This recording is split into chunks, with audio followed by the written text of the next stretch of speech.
la forma en que esa persona vive, permítame decir algo muy claramente. Si usted en verdad ha nacido de nuevo, su comportamiento también será nuevo. Pablo lo dice de la siguiente manera: de modo que si alguno está en Cristo, nueva criatura es. Las cosas viejas pasaron, y aquí todas son hechas nuevas. Escúcheme, y escúcheme bien. Si su religión no ha cambiado su vida, es mejor que cambie de religión. Porque la religión bíblica, si así podemos llamarla, debe cambiar su vida. Así que Santiago 1:18 habla del nuevo nacimiento, y en el verso 19 se habla del nuevo comportamiento. Se cuenta que algunos hombres estaban hablando acerca de las nuevas traducciones de la Biblia, y uno de ellos dijo: a mí me gusta más la traducción de mi madre. Los demás le dijeron: pues no sabíamos que tu mamá era una persona tan erudita. ¿Cómo traduce ella la Biblia?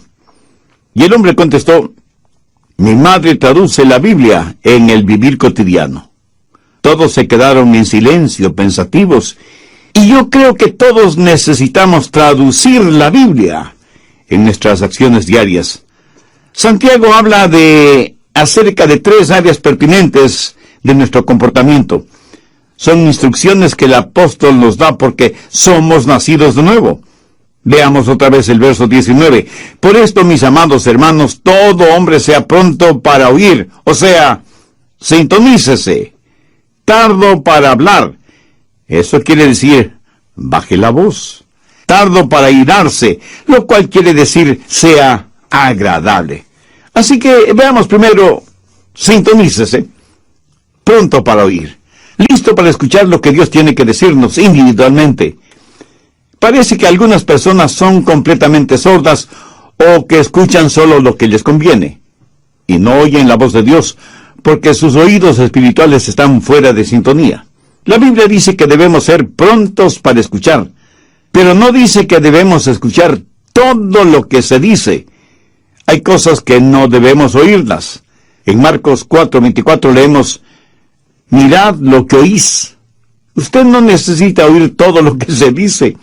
Usted no necesita hacer de sus oídos tarros de basura en donde todo el mundo bota sus chismes y sus habladurías. Usted no necesita escuchar cada filosofía humanista y pagana. Por eso Jesús dijo: mirad lo que oís. Cuando Santiago habla de ser prontos para oír, ¿qué quiere decir? Que hay que ser rápidos para captar los impulsos del Espíritu Santo, rápidos en escuchar la palabra de Dios, rápidos en oír la voz de Dios. ¿Está usted listo para oír la voz de Dios este momento? El problema con mucha gente es que no está escuchando. No es que Dios no esté hablando. El problema es que nosotros no estamos escuchando. Dios nos habla por medio de su palabra, la Biblia. ¿Tiene usted una Biblia? ¿La lee? ¿La conoce? ¿La estudia y medita en ella? Si su respuesta es no a estas preguntas, ¿por qué no? ¿Usted dice ser cristiano? La Biblia es la palabra de Dios para usted. Por lo tanto, no es paradójico que usted quiere conocer la voluntad de Dios, pero no lee su palabra ni su corazón está listo para escuchar su voz. Tengo aquí 5 preguntas que quiero que se las haga a usted mismo. Primera, ¿hay una lección que debo aprender? Segunda, ¿hay una bendición que debo disfrutar? Tercera, ¿hay un mandamiento que debo obedecer? Cuarta, ¿hay un pecado que debo evitar? Y quinta, ¿hay una verdad que debo llevar y compartir? Verá, Dios me ha llamado a mí para predicar. Y no lo digo por vanidad ni orgullo. Dios me ha dado la habilidad y la sabiduría espiritual para predicar su palabra. Si no fuera así, yo sería un usurpador de una extraordinaria responsabilidad a la que Dios me ha llamado. Y la Biblia me dice que debo ser sumamente cuidadoso con lo que predico. El apóstol Pedro dijo: si alguno habla, hable conforme a la palabra de Dios.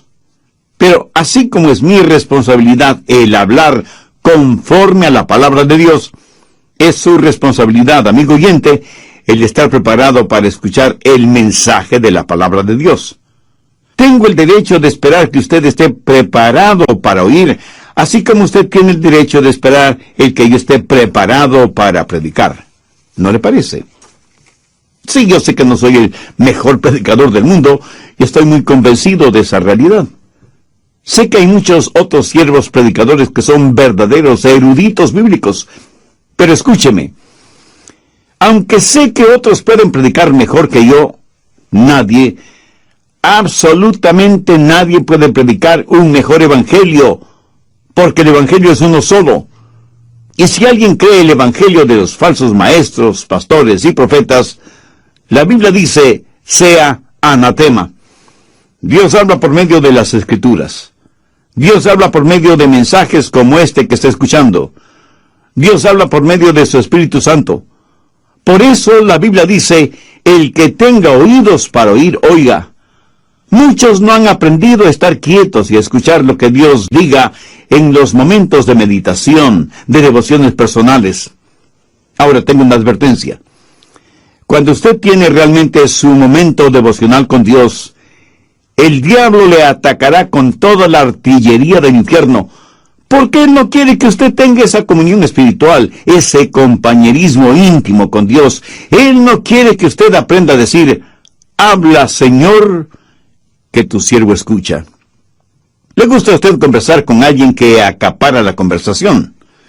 Muchos de nosotros somos egoístas cuando se trata de la oración. En vez de tratar de escuchar a Dios, queremos, casi demandamos que Dios nos escuche. En la sociedad actual en la cual vivimos, nos hemos llenado de tanto ruido infernal y mundano que casi desconocemos lo que es un tiempo de quietud, de silencio, en la presencia de Dios. Y cuando visitamos Israel, al cruzar por unos campos de pastoreo, el guía nos dijo, a estos campos vienen los pastores con sus ovejas para que se alimenten, exactamente como lo hacían los pastores hace ya más de 2000 años, pero con una diferencia. Los pastores de antaño por lo general tenían una flauta, en la cual interpretaban hermosas melodías mientras las ovejas se alimentaban. Hoy en día tienen radios transistores y iPods para escuchar lo que se les antoja escuchar, sea bueno o malo. Y yo, sonriendo, pensé, si David hubiera tenido uno de estos modernos inventos, estoy seguro que no hubiera escrito el Salmo 23. Santiago, en primer lugar, nos dice que el nuevo nacimiento da como resultado un nuevo comportamiento, que debemos estar sintonizados a la voz de Dios y que debemos ser prontos para oír.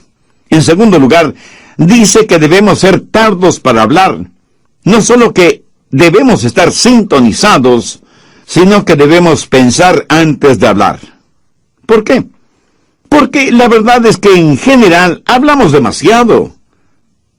Abrimos muchas cosas por equivocación, pero no tan frecuentemente como la boca. Es como si el apóstol estuviera diciendo, no hablen tanto como están acostumbrados a hacerlo. Busque Proverbios 10:19. En las muchas palabras no falta pecado, mas el que refrena sus labios es prudente. Matemáticamente existe la posibilidad de que mientras más hable, más pronto está a pecar con su boca. En Proverbios 17:27 y 28 leemos, el que ahorra sus palabras tiene sabiduría. Aun el necio cuando calla es contado por sabio. El que cierra sus labios es entendido. Muchos de nosotros nos metemos en problemas cuando hablamos. Por eso, es mejor tener la boca cerrada. Eclesiastés 5:3 dice, porque de la mucha ocupación viene el sueño, y de la multitud de palabras la voz del necio. Mientras más una persona habla, a veces más proclama la necedad de su corazón. Alguien dijo que es mejor tener la boca cerrada y dejar que los demás piensen que uno es un tonto, que comenzar a hablar y remover cualquier duda al respecto.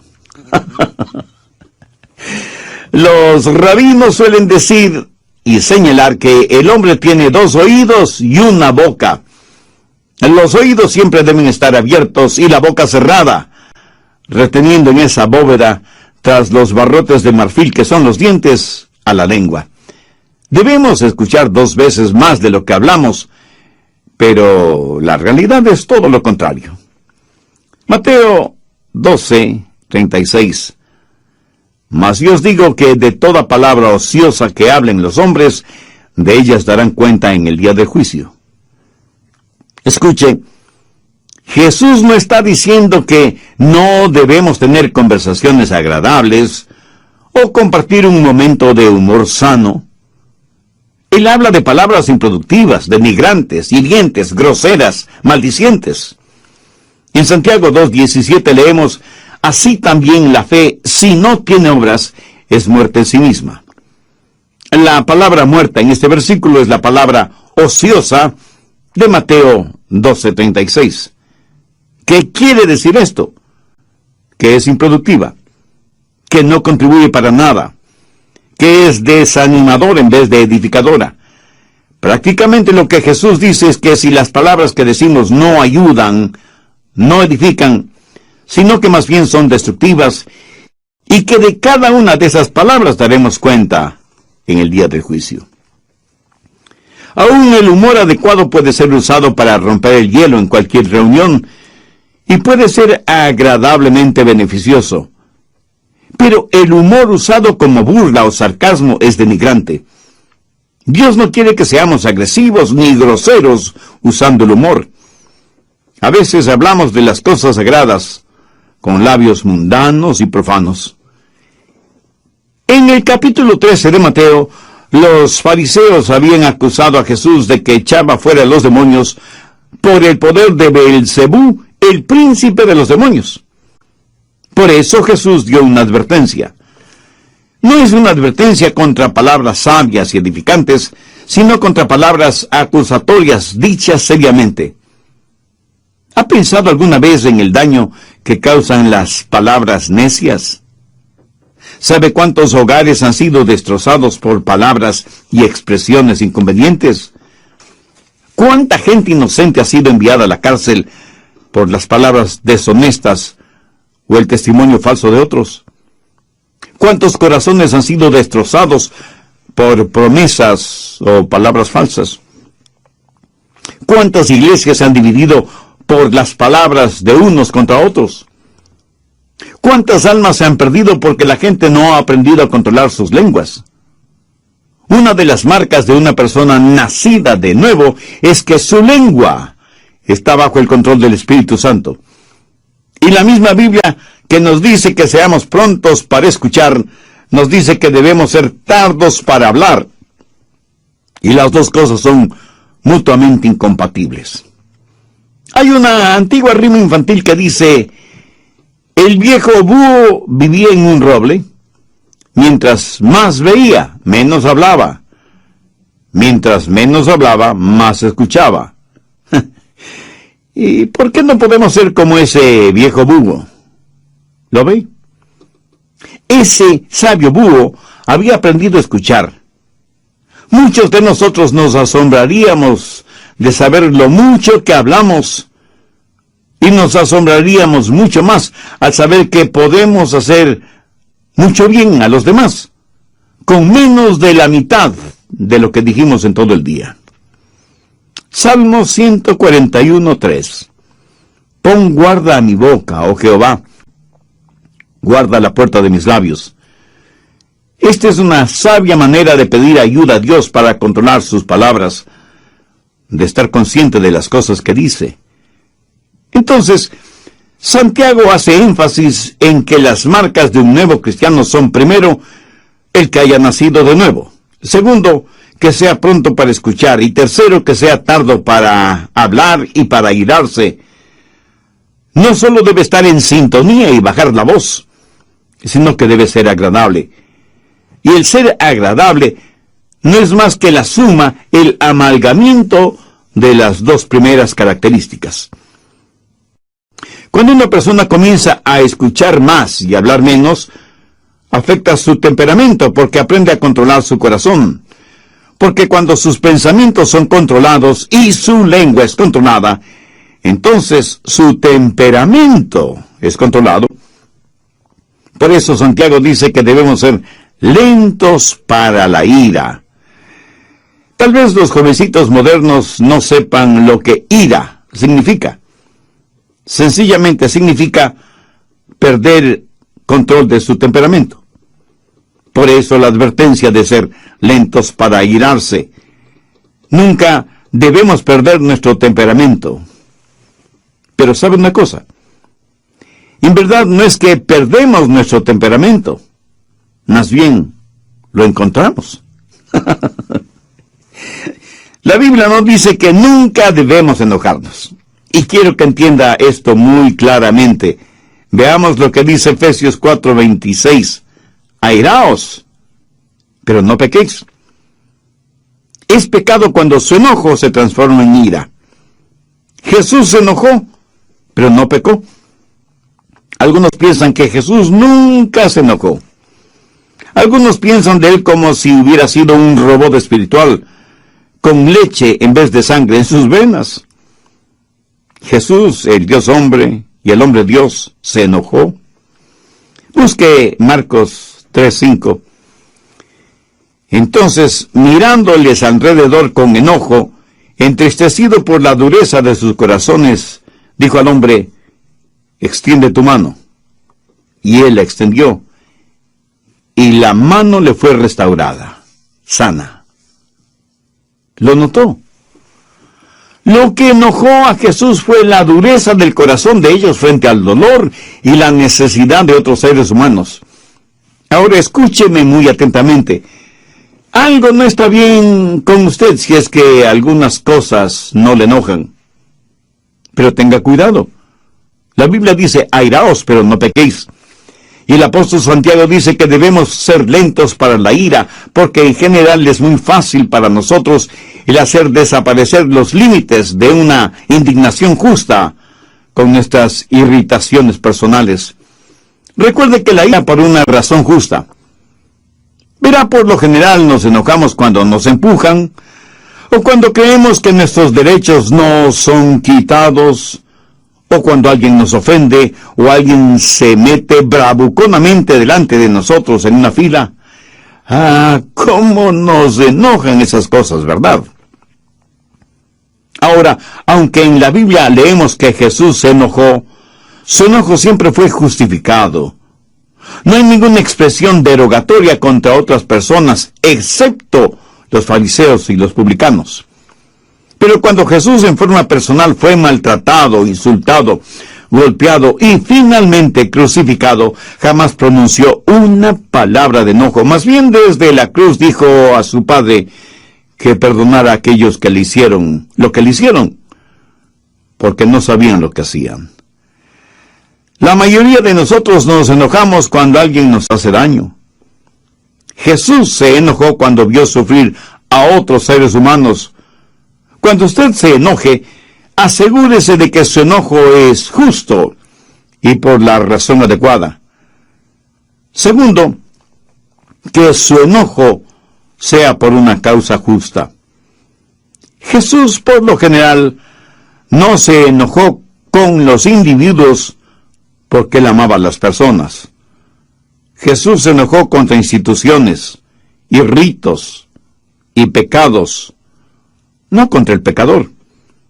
Usted puede enojarse por el daño que le han hecho, pero no contra quienes le hicieron ese daño. Pero eso es exactamente lo que hacemos, nos enojamos con las personas. Y si bien es cierto que Jesús se enojó frente a corazones endurecidos, y demostró físicamente su enojo contra los que habían hecho de la casa de su padre un mercado de ladrones, sin embargo, él fue compasivo y tierno con aquellos que estaban esclavizados por sus pecados. Tanto es así que le llamaron amigo de pecadores. Permítame decir algo a los jóvenes predicadores que seguramente están escuchando este programa. Espero que en sus ministerios ustedes prediquen contra el licor, drogas, pornografía, homosexualismo y todo lo demás, pero que lo hagan con firmeza y con convicción, no carente de compasión.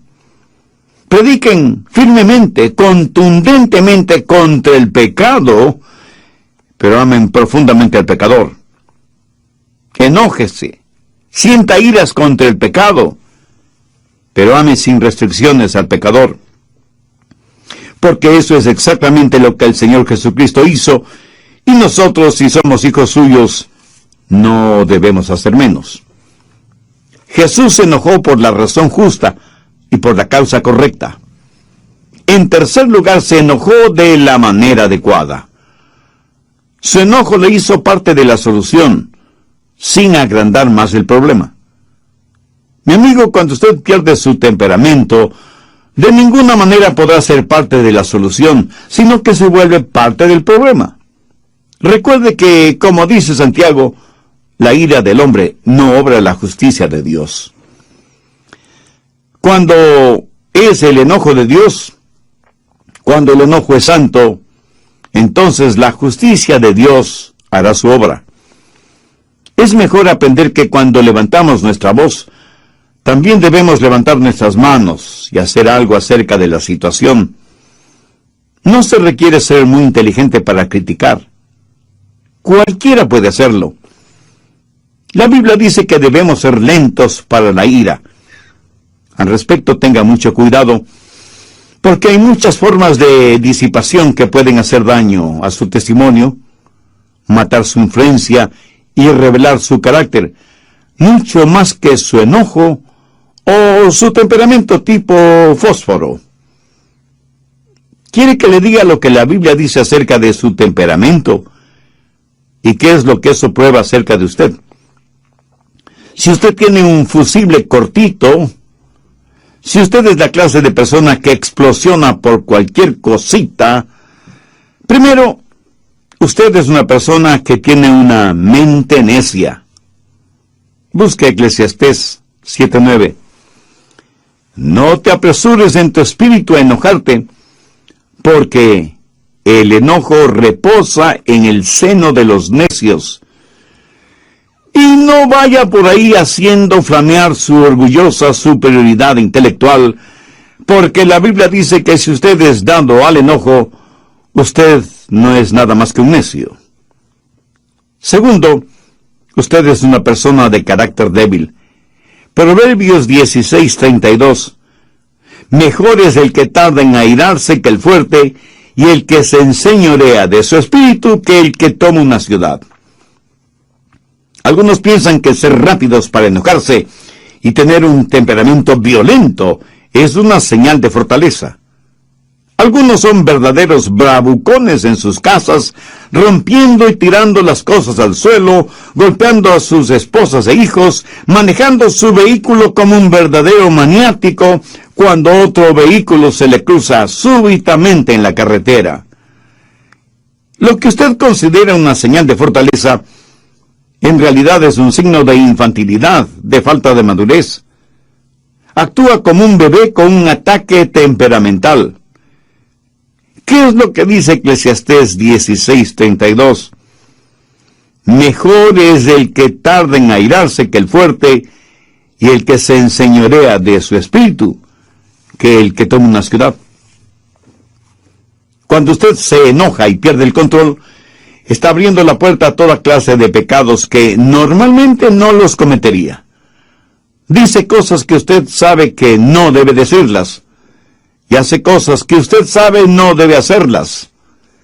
Busque Proverbios 29:22.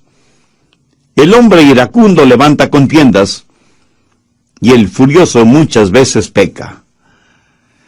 Cuando usted está furioso, sus pecados se van a multiplicar más de lo que usted piensa. Hará cosas negativas que ya no podrá deshacer.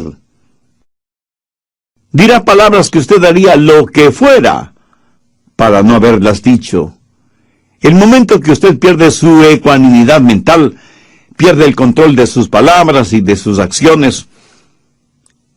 Pero esto no le disculpa ni justifica delante de Dios. El hombre iracundo levanta contiendas y el furioso muchas veces peca. Alguien dijo que el enojo es como una piedra lanzada contra un nido de avispas. La analogía es clara y contundente. sea iracundo y furioso, y se verá atacado por toda clase de pecados o transgresiones. Ahora, ¿cómo enfrentar, cómo manejar el enojo? Pues empiece tratándolo como lo que es: pecado. ¿Sabe que algunas personas se enorgullecen de su temperamento volátil? Y no solo que se enorgullecen, sino que lo razonan, lo justifican y dicen: es que todos en nuestra familia somos pelirrojos. Mi amigo, es un mito científico aquello que el color del cabello determina el temperamento. Otros, en cambio, dicen: mi carácter es hereditario, lo temperamental lo heredé de mi padre. Eso puede ser cierto si es que su padre es el diablo. Y unos cuantos más dicen: mis explosiones temperamentales son muy rápidas, me calmo casi enseguida. Un hombre con una subametralladora dispara indiscriminadamente contra una multitud. Ese acto dura solo unos segundos, pero ha dejado muertos y heridos. Y no solo se ha perdido vidas humanas, sino que muchos hogares quedan destrozados. Tratamos de razonar, justificar nuestro enojo, nuestro temperamento. A veces hasta lo minimizamos, su enojo y su temperamento volátil. Eso es lo que usted es. Porque todo esto que está dentro de usted sale a la superficie. ¿Quiere saber lo que hay en su corazón? Pues ponga atención a lo que dice y hace en un momento de enojo. Si usted está lleno de Jesús, Jesús le saldrá hasta por los poros de la piel. Y permítame decirle algo más. Usted no puede juzgar a una persona por lo que es, por sus acciones, porque esa persona puede haber planificado esas acciones. Pero mire sus reacciones a las cosas que no ha planificado, y usted sabrá con toda certeza de qué está llena esa persona. La única manera de controlar un temperamento descontrolado es teniendo el corazón lleno de Jesucristo. Como usted ya se habrá dado cuenta, Santiago es eminentemente práctico al aconsejar. Y aquí encontramos una pequeña pero fuerte cadena de 3 eslabones: sintonizar, bajar la voz y ser agradable. Verá, cuando comienzo a escuchar, cuando dejo de monopolizar la conversación, entonces aprendo a controlar mi temperamento, porque mis pensamientos y mis palabras tienen una forma de animar mi espíritu.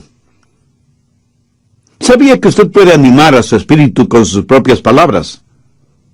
¿Sabe que cuando verbaliza cosas buenas, usted se siente bien? Y que cuando verbaliza cosas negativas, usted se siente mal. Muchos de ustedes, si tienen la tendencia a argumentar con su cónyuge, por lo menos sea cuidadoso o cuidadosa con sus palabras. Se sorprendería al saber cómo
sus palabras controlan su espíritu. Muchas veces hablamos sin pensar, pero después de que hemos dicho ciertas palabras, tenemos la tendencia a vivir esas cosas. Veamos lo que dice Proverbios 15:1. La blanda respuesta quita la ira, mas la palabra áspera hace subir el furor. Así que cuando escucha más y habla menos, descubrirá que tiene más control sobre su espíritu. Una palabra descomedida puede empezar un pleito. Una palabra cruel puede arruinar una vida. Una palabra amarga puede inyectar veneno. Una palabra brutal puede aniquilar una vida. Una palabra comedida será como un remedio. Una palabra gozosa puede iluminar el día. Una palabra a tiempo puede sanar heridas. Una palabra de amor es una palabra bendecida. Y todo esto es posible porque hemos nacido de nuevo. Todo es posible por medio del Señor Jesucristo.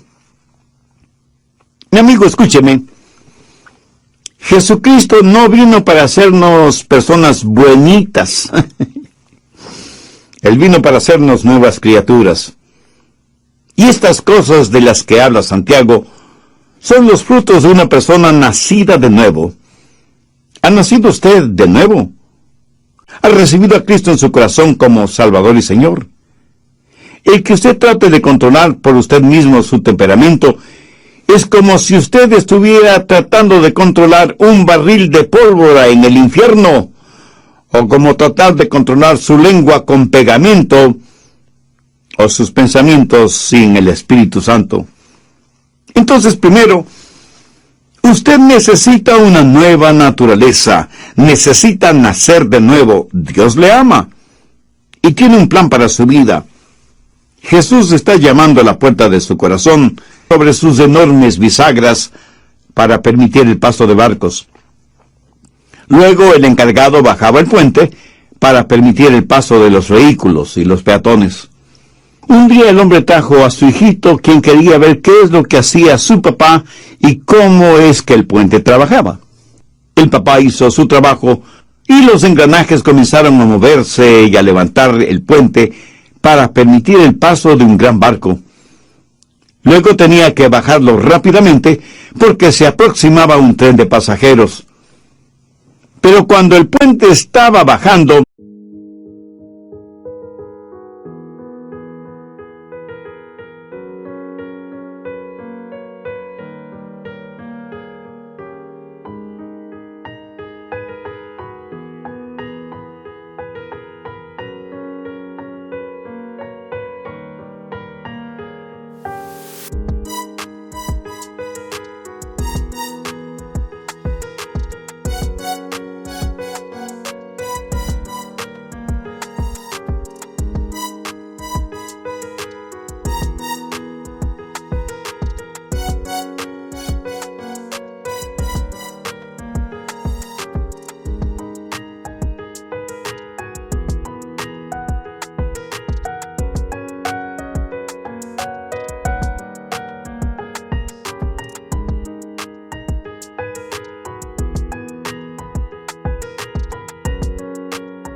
su hijito cayó a las aguas del río.